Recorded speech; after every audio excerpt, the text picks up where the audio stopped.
This is the IELTS listening test.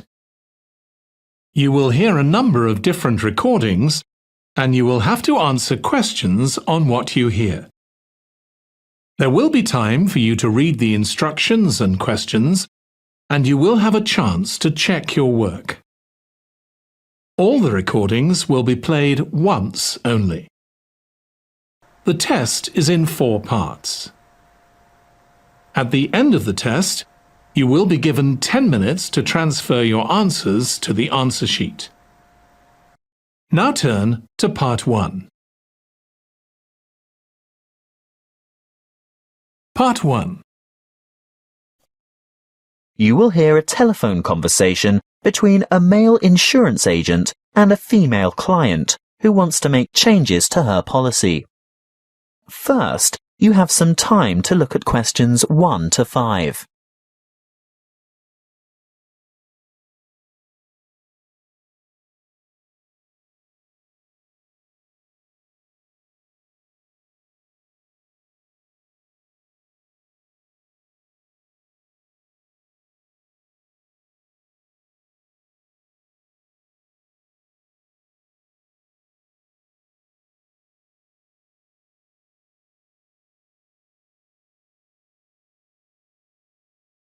Now we shall begin.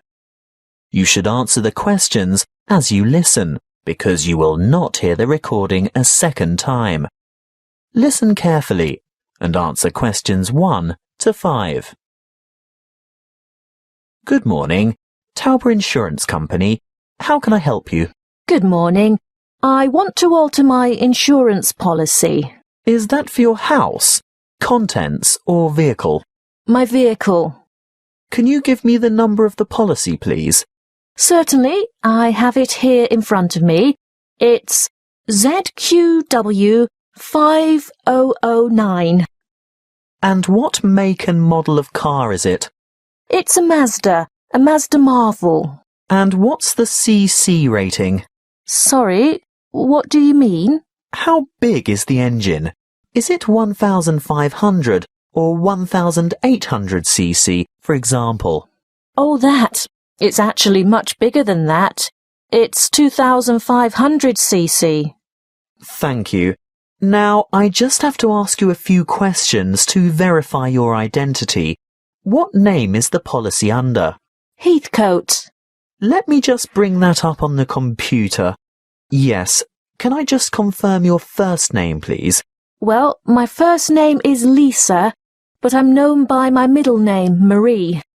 Right. I see both here, but Lisa is the one I want for ID purposes. And your date of birth, Lisa? I mean, Marie. The 22nd of August, 1955. Correct. Just one more question before we get started. Can you remember the password on this policy? Oh dear, I didn't know I had a password on it. Everyone has a password. Would you like to take a guess? Possibly it's my mother's name. And what would that be? Sophia. Sorry, guess again. All right. Oh, I remember now. It's my grandfather's name, Jack. Yes, followed by some numbers. 1897, right? Correct. Now we can get down to business. What exactly do you want to change? Well, a couple of things. Firstly, I think it's overvalued at the moment. Can we reduce the value by $5,000? You mean bring it down to $15,000? Yes, I'm sure it's lost quite a bit of value over the past year. Done. Now, what's the other thing? Before you hear the rest of the talk, you have some time to look at questions 6 to 10.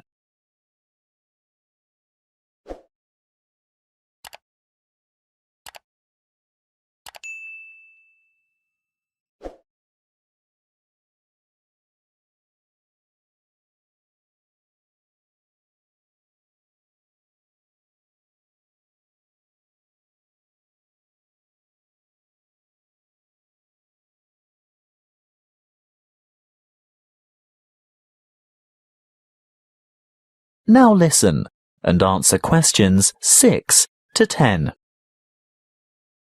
Well, I want to add the name of another driver to my insurance policy. Who is it? His name is Samuel Michaels. He doesn't have the same family name as you. No, he doesn't. Is that a problem? No, it shouldn't be, as long as he's over the age of 25. But we find it easier to get approval for family members. Oh, he is family. He's married to my daughter. He's my son-in-law. And he's 28, in fact. Good. And what would he be using the car for? Would it be business or social purposes? Not really. You see, I've injured my right arm and I'm having difficulty driving. It's not an automatic. I have to use the gear stick. And Sam, that is Samuel, offered to drive me to my appointments and so on. He's a good driver and I feel safe with him, but I'd like to know that the car is still insured with him behind the wheel. So that would be family reasons then? Yes, I think so. Will my premium go up? No, as long as you can provide us with a photocopy of his driver's license. A true copy. You know what I mean. You'll have to get someone from the Department of Transport to sign it, saying that he's seen the original document. I think we can manage that without any difficulty. Oh, and while he's at the department, he should ask them for a record of any driving offences, demerit points, that kind of thing. Only for the last 5 years, though. We're not interested in anything beyond that, but it's important that he has a clean record for the 5 previous years. Oh, I'm sure that won't be a problem. Is there anything else you need? Just the date for when you'd like this to take effect. Today, if that's possible. Yes, we can issue temporary cover from today's date, but full cover won't apply until we've received the paperwork and it's been approved. What exactly is temporary? He'll be covered for 2 full weeks, but it will lapse after that time if there's any problem with his credentials. That is the end of part 1. You now have 1 minute to check your answers to part 1.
Part 2. You will hear a counsellor from Health Services talking about confidence and goal setting. First, you have some time to look at questions 11 to 16.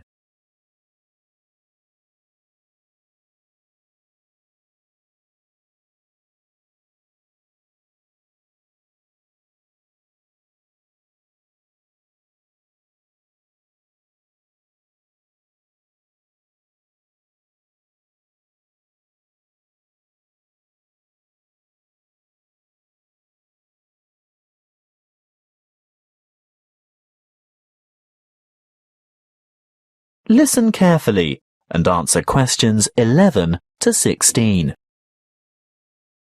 Hello, I'm Jo from Health Services, and I'm pleased to be here talking to you today.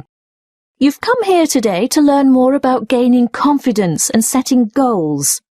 How many of you are truly positive thinkers? Positive thinking is the key to confidence. It doesn't matter whether you are playing a sports match, facing an interview, or preparing for an exam. If you apply positive thinking, you will gain confidence. This is the secret. Positive thought patterns. Positivity leads to confidence, which, in turn, will optimize your performance. What is the one simple mental strategy that all confident people have in common?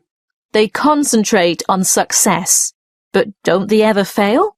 Don't they make mistakes? What happens when things go wrong?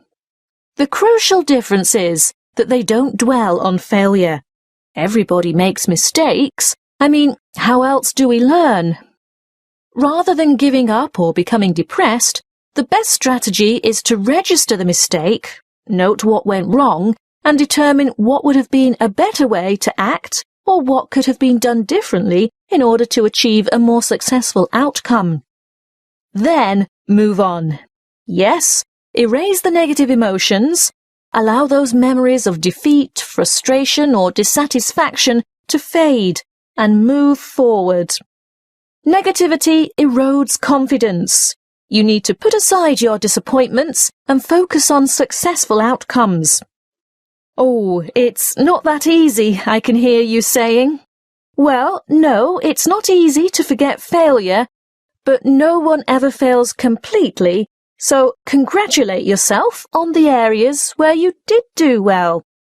Mentally replay the best bits, even if they're only a small part.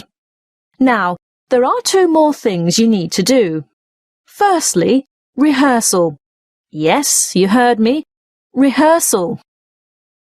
Surely only actors in a play need to rehearse their parts? No, the truth is, we all need to rehearse. This is a surefire way to build confidence.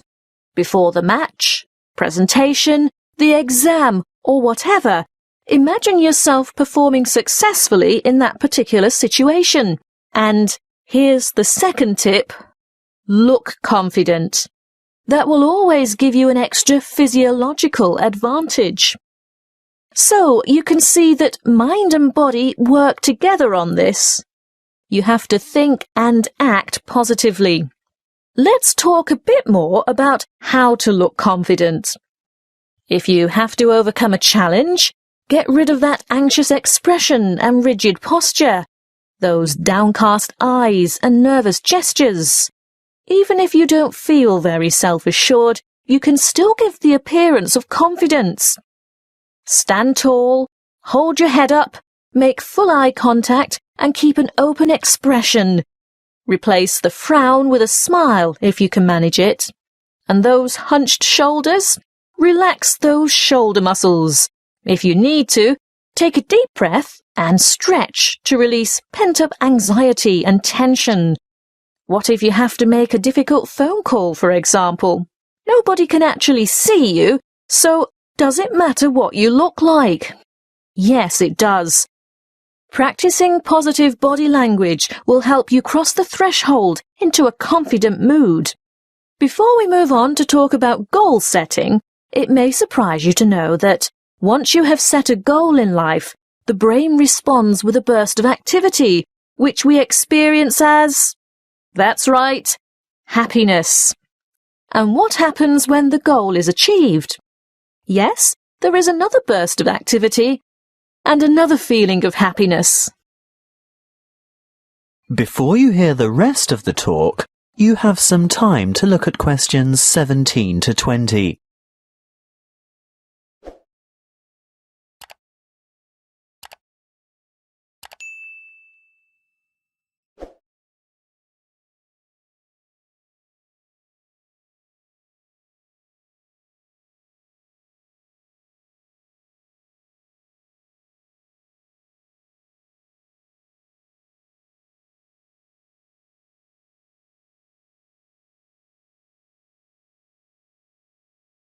Now listen and answer questions 17 to 20.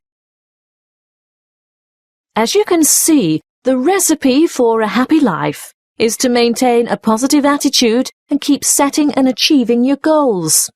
So, whatever your goal, whatever it is that you're aiming for, a new job, losing weight, giving up smoking, graduation, you need an appropriate, and by appropriate I mean achievable goal. That's the first step. The next thing to consider is motivation. How do you get going? Well, it's more likely to motivate you if you think of the rewards of success rather than focus on failure or what you might lose. So, you need to establish your incentives. After that, you'll have to work out the various stages and phases that you'll need to go through along the way and prepare for each one of them. If you're not naturally motivated, keep the targets small and achievable.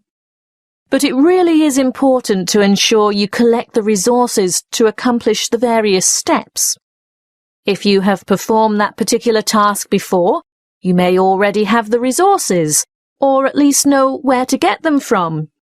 If not, ask someone who has already succeeded. When you have got this far, the next stage is obvious. Yes, you have to take the first step. That's not quite all there is to it, though. The final thing is to remember to keep track of what you've accomplished. In other words, be sure to maintain a progress log. That way you can look back at your previous small successes and watch your progress along the way to achieving your goal. That is the end of part 2. You now have 30 seconds to check your answers to part 2.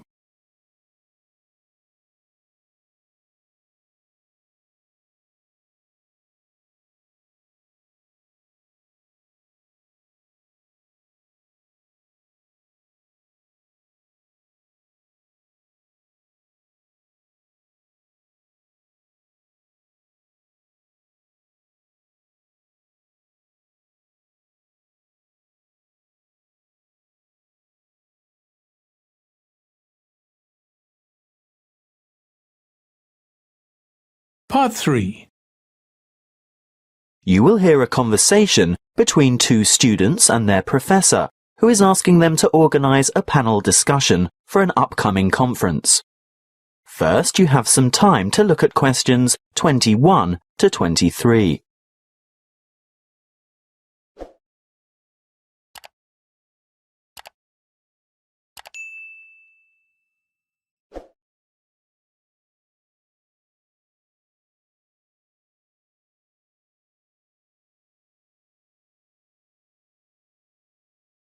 Listen carefully and answer questions 21 to 23.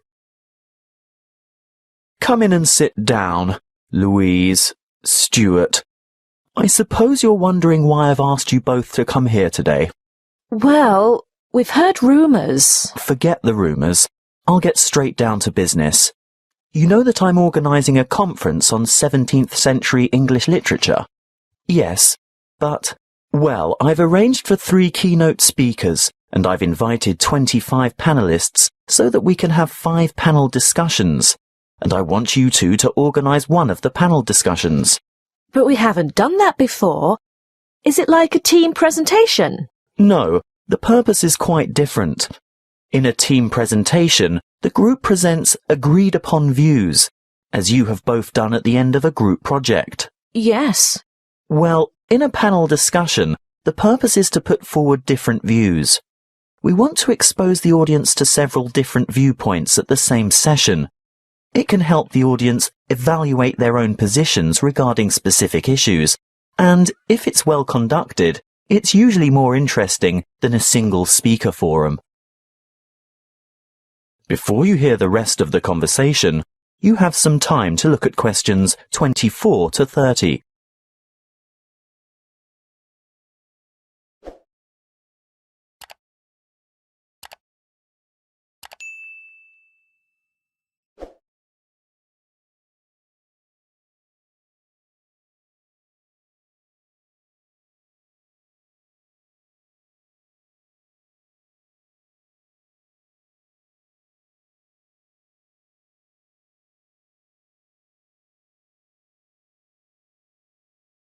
Now listen and answer questions 24 to 30. And what exactly do we have to do? Well, you'll take the role of leader or moderator and assistant. Is that like the role of chairman? Yes, that's it. Sounds daunting. Not at all.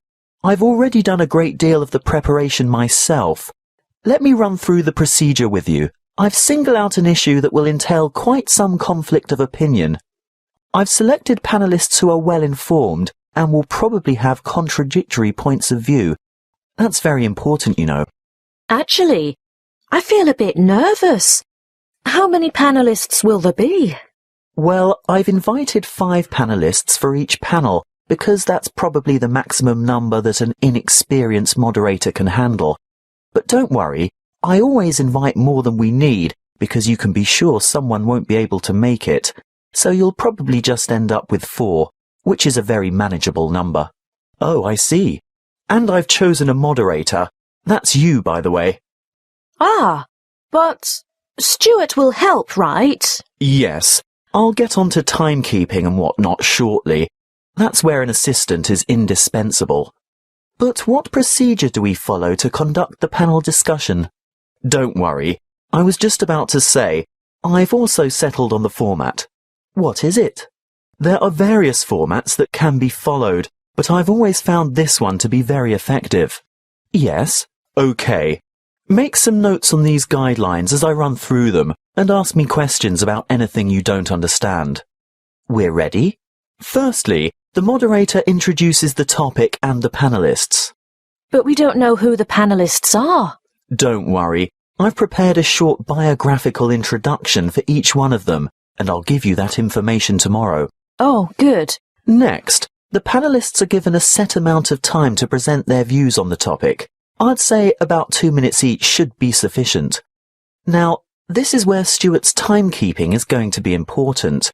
You have to keep to the schedule all the way through because the lecture room has only been booked for an hour. How do I indicate when the time is up? You stand off to one side of the panel, either with your back to the audience or hidden from the audience, but in full view of the panel and moderator. You have a digital clock or timer, and you hold up the appropriate number of fingers to give the number of minutes. When the time is up, you make a cutting gesture with your hand. Ah, but what if the panelists keep talking? Then that's your job to politely intervene and move on to the next segment, which is the discussion itself. Panelists discuss, ask questions, and react to the opinions of other panel members. This, of course, is their primary function and should occupy about 60% of the allotted time. Stuart will watch the time, right? Yes, because you'll be making brief notes. Why? Well, when the time's up, the moderator shuts down the debate and provides a summary of the discussion. Oh, and then it's over? Well, no. The secondary function of the panel is to answer questions from the audience, and that should take up the remaining 15 to 20 minutes. It's the leader's role to recognise appropriate questions and reject those not related to the subject. During the question period, you must maintain strict control, and this will most likely be the toughest part of the whole job. Oh dear. Stuart will of course help you here by ensuring that as many people as possible have a chance to ask their questions, and that no one member of the audience tries to dominate.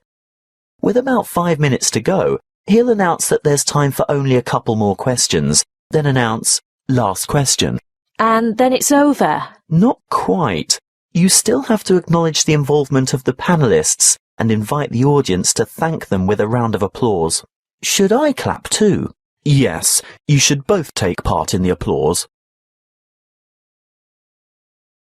That is the end of part 3. You now have 30 seconds to check your answers to part 3.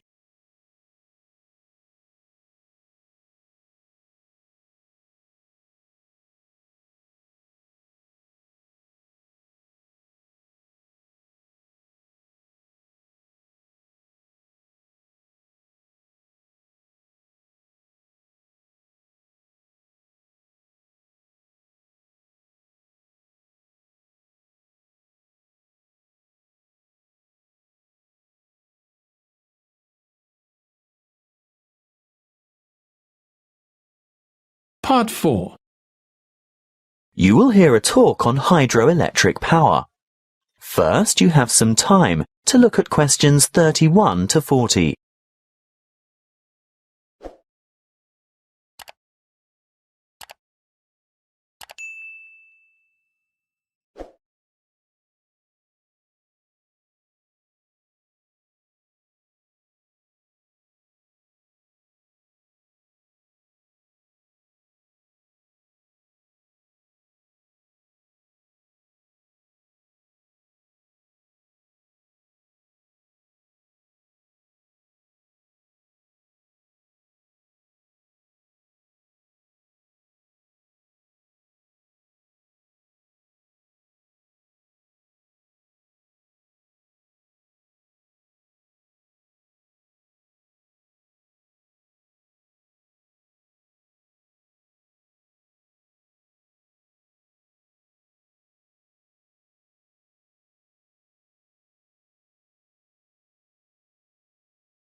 Listen carefully and answer questions 31 to 40.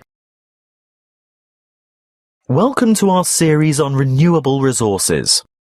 The topic today is hydropower.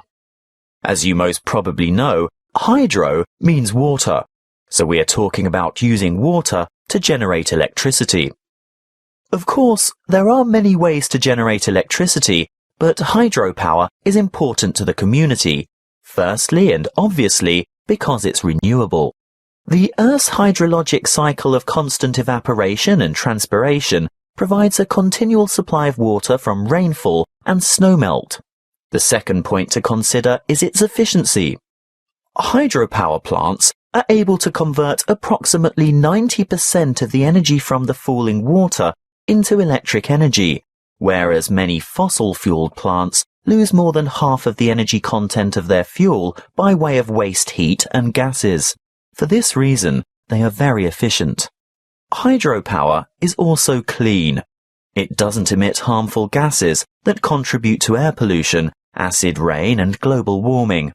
No trucks, trains or pipelines are needed to bring fuel to the site, and there's no noise pollution either. Furthermore, hydropower plant machinery is fairly simple and runs at slow speeds, which makes it reliable and durable. And hydropower units are flexible also.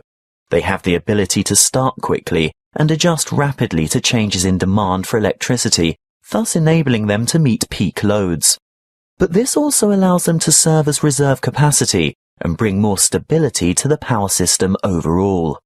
The dams that provide hydroelectric power also have other uses, such as navigation, flood damage reduction, water supply, recreation, irrigation, and low-flow augmentation, but it's not the purpose of this talk to go into those details. How do the hydropower plants work? Well, a dam is built across a river, which captures water to form a reservoir and raises the water level to create head.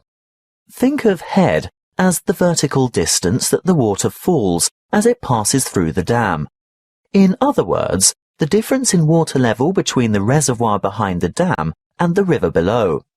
Water from the reservoir flows through an intake gate into a penstock. This is a kind of narrow channel which leads to the turbine below. The force of the water causes the turbine to rotate rapidly, which in turn drives the generator to spin and produce electricity. The electricity is carried the long distances from the powerhouse to substations on the outskirts of cities via power lines. Can you build a hydropower unit on any river? Well, no. Just having water in a river isn't enough. A good dam site must have enough stream flow as well as enough head. A fast-flowing river on the plains is probably not suitable because a dam couldn't be built high enough to provide the head needed for efficient production of electricity. On the other hand, dams in arid high country may have plenty of head but insufficient stream flow. The perfect spot for a hydropower plant is where the right combination of stream flow and head exists. What about the environment? Surely the construction of large dams has an environmental impact. Well, yes it does. Certainly dams and reservoirs are built to improve the lives of people living in towns, farming communities and cities. But there must be a balance between development and preserving the natural environment.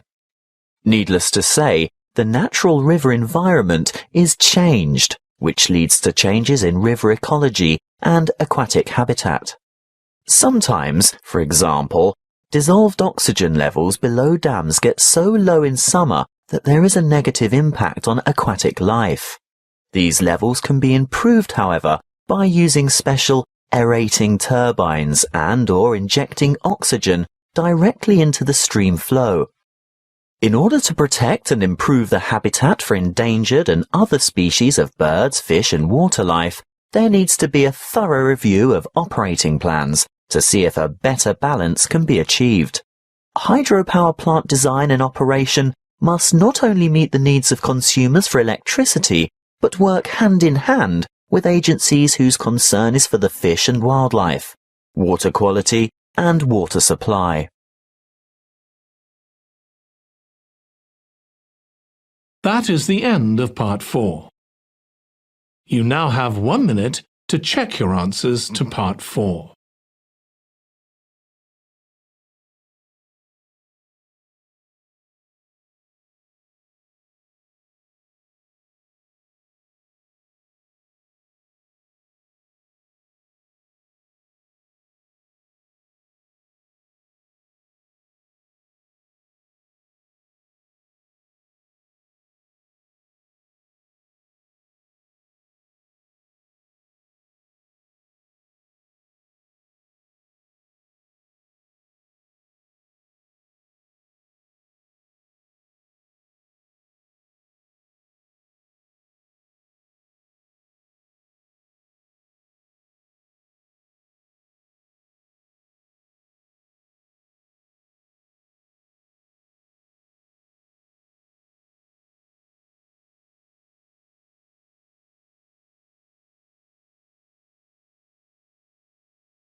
That is the end of the listening test. In the IELTS test, you would now have 10 minutes to transfer your answers to the answer sheet.